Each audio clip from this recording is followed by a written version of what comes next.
Hey everybody, Glenn from Southern Blue here. Just out at the farm again. Beautiful day, glorious. Stipple cloud, sun's out. Beautiful this morning. Walking around looking at little spider webs in the dew this morning. It just raised a question. There's been a few people in the district putting in oat crops and stuff in the last little while, and oats and turnips are having problems with red-legged earth mites. But we haven't seen any at all, and I think it's because of that diversity of insects and the spiders and things we've got that are actually keeping that in check. So that's part of that community dynamics we're trying to maintain, which was great to see. Even this morning, you know, well, it hasn't been frosty this week, so they've been out and about a little bit, so the spider web's in the thing. But what I want to talk about today was we've been, you can see here behind me, rip line there with some water points that we've been putting in over the last few weeks. It's been probably 2 years in the planning actually.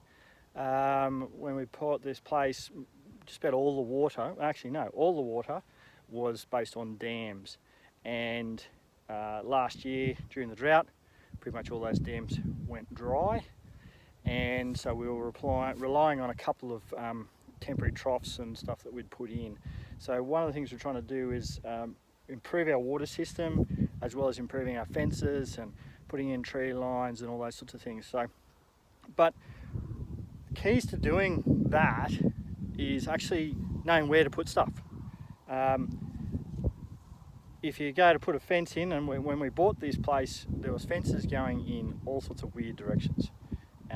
Little narrow tree lines that weren't even big enough to put a tractor in, you know, all sorts of things. And we're looking at it, and we trying to work out why those fences were there. But what we've done in our planning process is done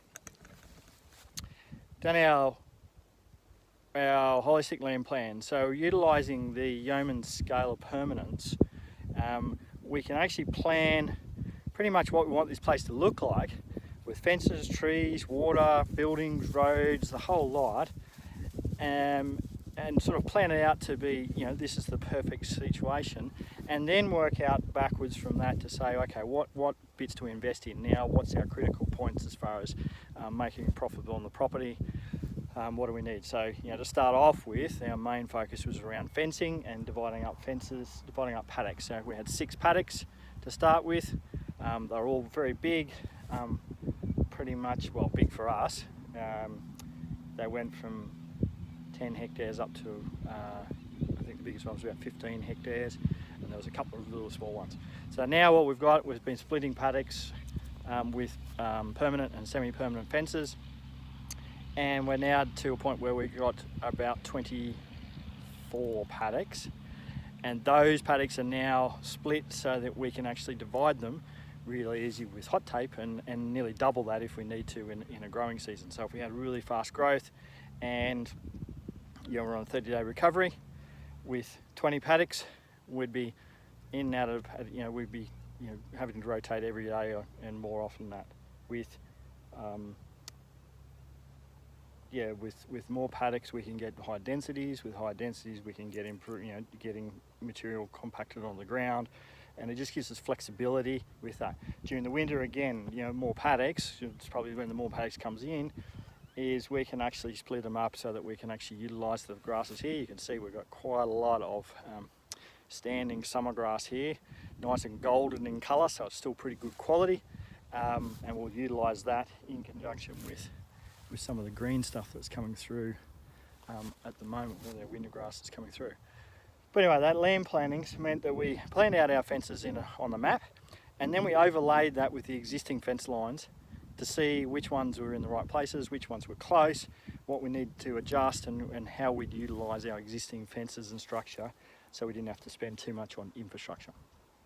So the fences we've been putting in, we've just got to restrain this one at the moment. So these will be, because we're running the sheep with the cattle, we're doing 4 wires, 2 hots and 2 plains, hot at the bottom, hot at the top, and two plain earth wires in the middle, and that seems to be working pretty well with our crossbred lambs and the cattle at the moment. So we've been putting those in. The next thing, and this is what we've been putting in here, have a look, is we've got our water points. So this water point here, you can see we've got a connector, so we can just connect up a quick pipe and access that water. I don't know whether there's any water in at the moment, as we need to, and put on a trough. So we're using 1.5-inch pipe in the ground and inch connectors. Gives us sufficient enough flow. We're just doing gravity fed, and there's no pump on this because we're gravity feeding from tanks. But we're also putting on 400 litre portable troughs on this. So because of the number of stock we're running, we don't necessarily need huge flows because we've got a 400 litre trough.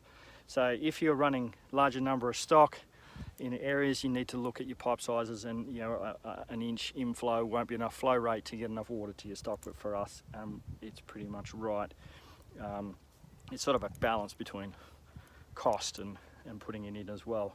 So what we've done is every time we've had a join in a pipe, when we've put it in, we've put a connector.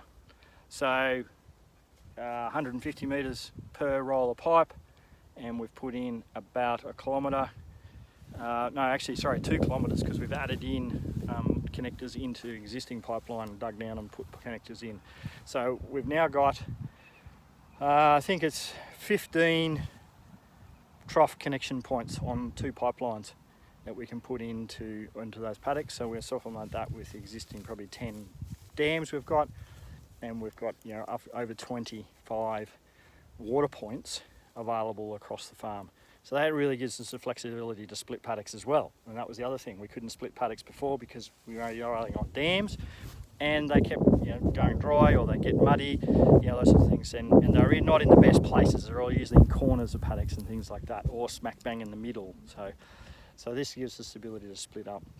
So the other thing we've done is we've relocated a few tracks. So especially we really noticed it earlier this year when we got 400 mils of rain in the 2 months and everything got wet. It was the first time we've had the place in 2 years it was actually been wet, and we knew there was a few pots where we thought there were springs that might get wet, and guess what? It got wet.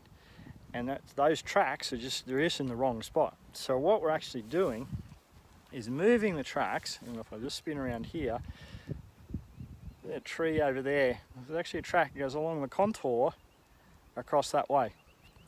And then it comes down over the side, comes down here and goes down a ridge line over on this other paddock over the back here. So what we're doing is, if you put your actual track on the top of a ridge, right on the point, when the water lands on it, it'll go either side more likely than going down the track, especially when you're coming downhill. So that means that if you form it up properly with a rounded edge on it, the less likely you get erosion and less maintenance, so reduce cost. But the other thing with going on ridges is it means we've now got tracks around the thing. We can do a loop around the property within 10 or 15 minutes. It's only a small place, but we can see every paddock if we did that loop. So if we've got if the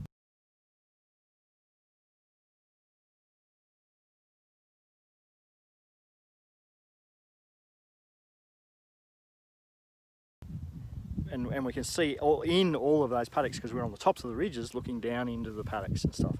So it just means it's easy and quick to look at stock, check them. We can send someone in to look at them if we need to. They just have to drive around the track. The permanent track's easy to find. Try and drive over rocks and things in paddocks and that sort of stuff. So that sort of thing. Now the final thing we're looking at, and this is where we come into permanence, and it's the permanent thing, but we've got our sheds, which are right up next to the road, really noisy, and they're in the lee of a hill that gets shaded and stuff. So we're actually going to be relocating to 2 locations our sheds away from roads, so we improve our security. We're on to probably better land. Where we're up there, what we found also this year with the wet is it's in a really wet spot. There was inches of water flowing around the outside of the sheds and stuff, which was just terrible. So a couple of old sheds there that we just can't use them because they get bogged up and they're full of water. So we're going to move them anyway. So what we're actually doing, I'll just spin around here again. So this tree over here behind us, there's sort of a flat edge here, and there's a bit of a rock on the edge. We're coming here. That'll be sort of a potential house spot. That's on a reasonably level sort of spot. But the other thing with it is, if you ever look over here, there's a saddle in this hill over the back here, and that's where the sun sets in the middle of winter. So this spot here gets an extra 3/4 of an hour of sunlight in the winter than where our existing buildings are at the moment.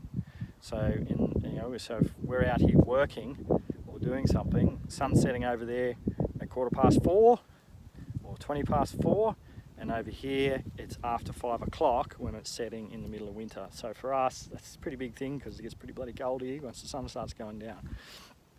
And the other ones, we're putting sheds down on a flat area down near our cattle yards, which has got a nice flat area. At the moment it's got cooch growing on it, and what we've now, after putting these pipelines in, trying to dig the holes, it's all rocky. So it's really stable. It's on the top flat area of a ridge. It's away from the roads. It's in the middle of the property, so it's a lot more secure and things like that. So these are the things from land planning. So we're actually going to be running a land planning webinar, probably a 2-part webinar in the next couple of months. We'll look at the scale of permanence and how you would take into consideration your holistic land planning with regards to the scale of permanence. We'll also look at things like paddock sizes, cell centres, as far as putting where your water troughs are, connecting to paddocks, disadvantages, advantages, having permanent ones, or those sorts of things. And we'll look at how you do that economics. Part of that is, if you're in New South Wales, we can also produce a detailed topographic map for you, down to about, depending on where you are, but mostly down to about 1 metre contours, possibly 2 metre contours for your property, which gives you that basis to start your land planning. So that allows us to position dams, to put roads in the right place on ridges. It gives us more detail to really work to be able to position things within our land plan. So we can actually do that. There's a form on our website if you're interested in getting one of those done, and we can produce that for New South Wales. New South Wales, we have data. Other states, if you're in other states, get in contact with us, because we can put you in touch with a couple of companies that you can do drone surveys and do your places, but it all depends on how big your property is, to the cost effectiveness of that. But anyway, if you've got that, it's great. If you don't, then we'll show you how to utilise Google Earth and a few of those tools so that you can actually start your land planning now. There is some topographic stuff you can get down to your standard, topo stuff around 10 and 20 metre contours, which is a starting point, and you can ground truth that. So anyway, look out for that, and we'll have that coming up shortly. We'll put that out in the next few weeks. Probably in the next 2 months we'll do that as a 2-part series. So look out for that. So that's today's thing, land planning. Have a think about your place. How do you decide where you're going to put things? And then once you've decided where you're going to put things, how do you decide which one to do first, which comes down to your economics and your return on each of those investments. All right. Thanks, guys. Have a good day.